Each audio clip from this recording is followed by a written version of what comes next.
Kali ini pengisi suara Pak Ogah dalam serial Si Unyil yang populer dalam siaran televisi pada tahun 70-an lalu juga mendatangi Jeng Ana untuk berobat karena sakit mah dan paru yang dialaminya.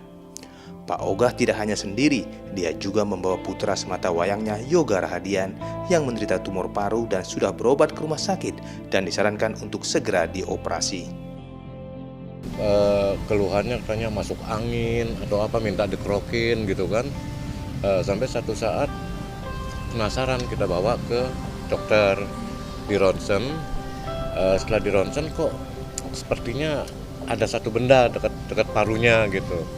Nah, dia nggak yakin, ini nggak ada benda ini, coba cari ronsen lain. Akhirnya ke ronsen lain, sampai di scan ternyata divonis itu ada tumor dekat paru. Satu paket sudah dikonsumsi Yoga dan Pak Ogah. Kini mereka sudah merasakan perkembangan yang luar biasa. Waktu itu sekali dikasih ramuan ya, minum ramuan itu udah agak berubah lagi.